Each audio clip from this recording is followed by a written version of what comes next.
Bonjour et bienvenue sur la chaîne de l'italien pour les francophones.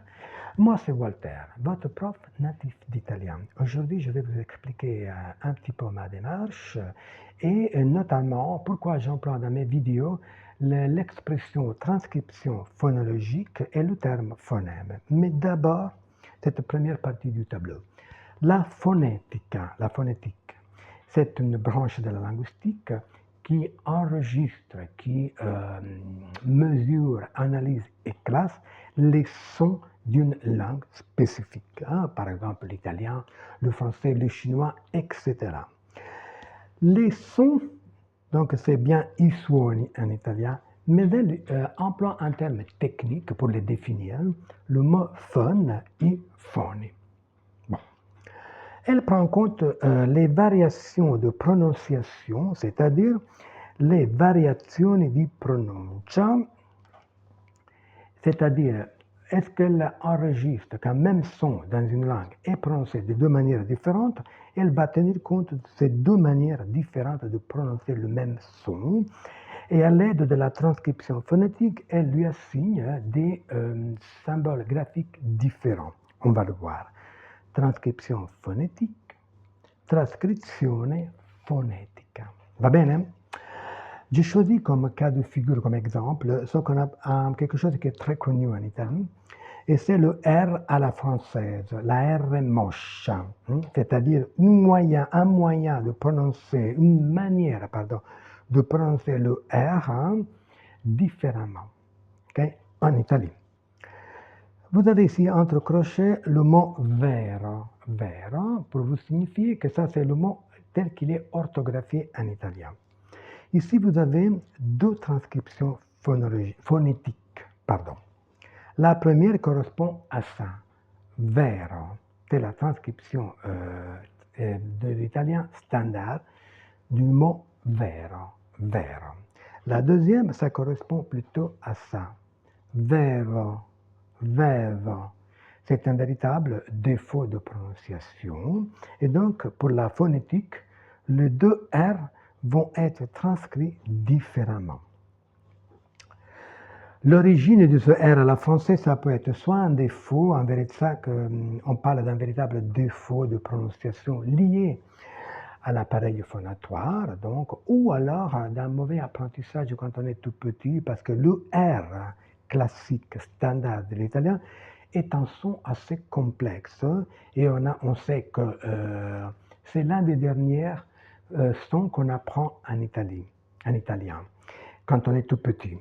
Et bien évidemment, pour ces cas de figure, on peut faire appel à un spécialiste de la parole, donc un orthophoniste, appelé en italien logopédiste. Va bene? Vous avez le mot Parme, parce que Parme, dans cette ville, le dialecto a à l'intérieur de ces sons ce R typique, R prononcé à la française. Ça viendrait, du point de vue historique, ce n'est pas tout à fait sûr, mais c'est une des possibles hypothèses pour expliquer pourquoi on a ça dans ce dialecte. Vous avez le nom ici de Marie-Louise d'Autriche, Maria Luisa d'Austria, qui a été la femme de Napoléon Bonaparte, donc rien que ça. Elle était, après la mort de Napoléon, elle a été faite, on va dire, duchesse de Parme.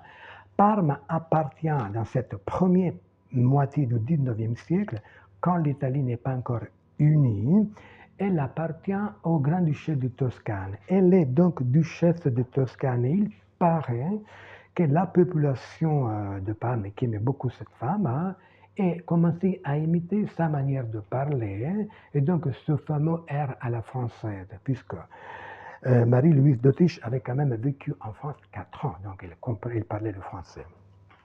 Donc, pour cette première partie, on peut se rappeler de la phonétique. Donc, elle enregistre les sons d'une langue qu'elle appelle phone. Elle tient compte de ces variations de prononciation et les classe avec des symboles graphiques à l'aide d'une transcription phonétique. Voilà.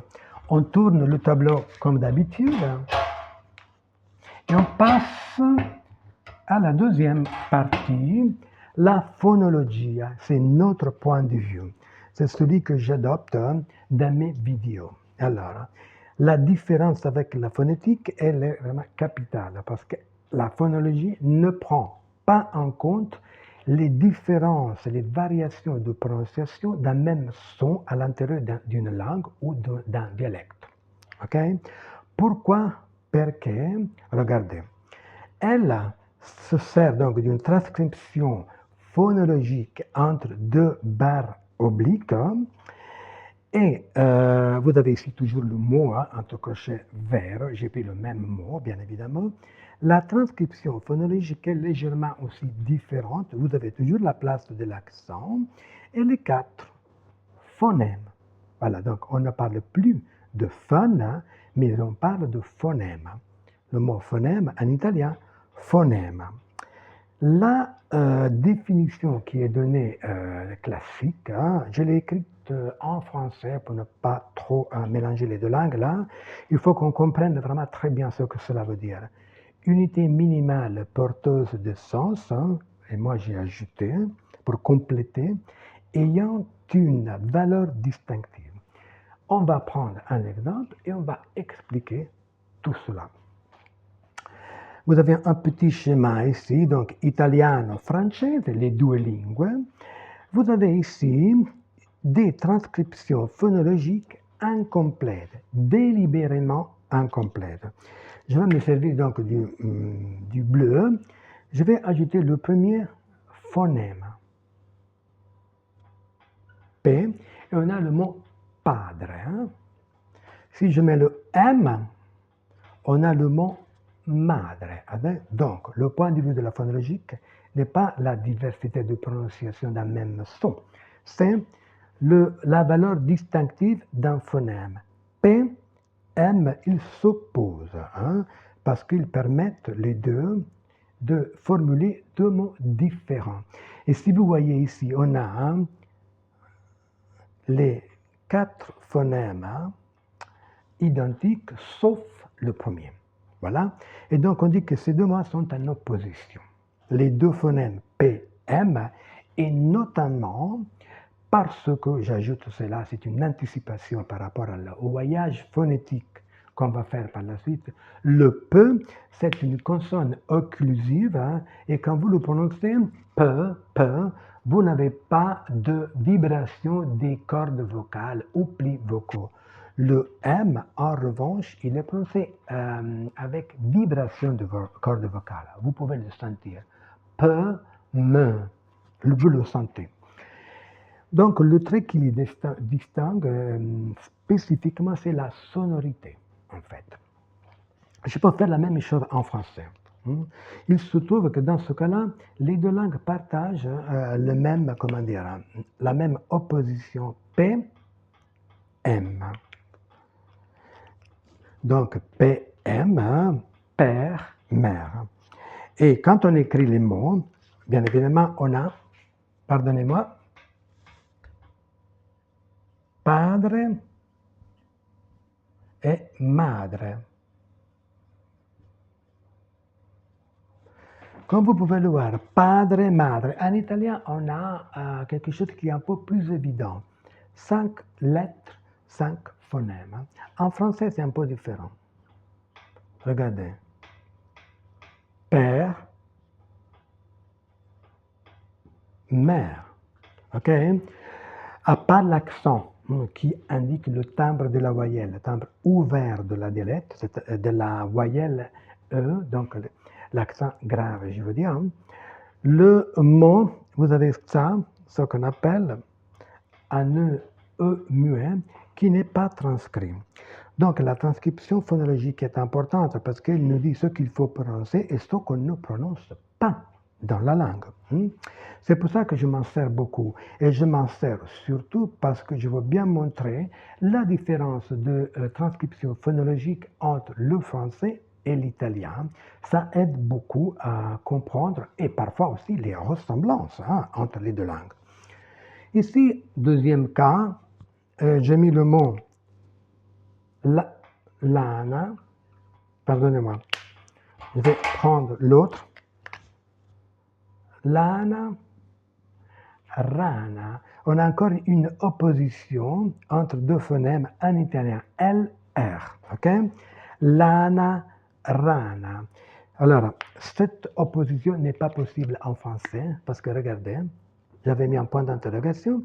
Si je vais retranscrire les deux mots, laine, lana, et rana, c'est grenouille.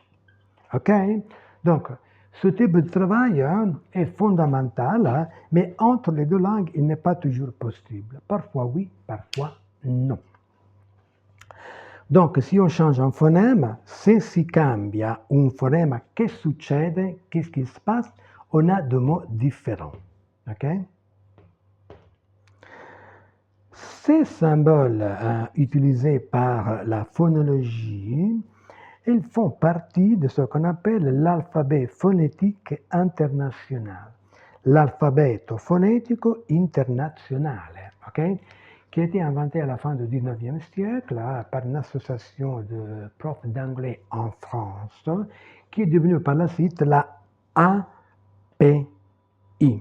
À l'intérieur de ce code universel qui a été accepté par la plupart des linguistes du monde entier, vous trouvez donc tous ces symboles-là qui vous permettent de transcrire les mots et, et de montrer à des apprenants, ça c'est très important, les différences de prononciation comme je le fais avec l'italien par exemple et le français. Ok? Donc, pour résumer tout cela avant de terminer notre vidéo, la phonologie travaille à un champ d'étude tout à fait différent par rapport à la phonétique. Elle ne prend pas en compte les différences de prononciation d'un même son à l'intérieur d'une même langue. Elle utilise plutôt le mot phonème et la transcription phonologique se fait entre barres obliques et non pas entre braquets. Ok? Les oppositions, elles sont possibles entre les deux langues, parfois, parfois non.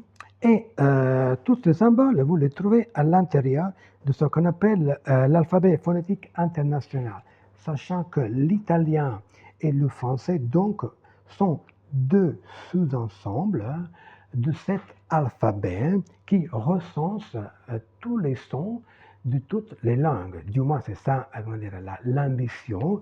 Mais sachez que à partir de la fin du 19e siècle jusqu'à aujourd'hui, cet alphabet a été amélioré au fur et à mesure.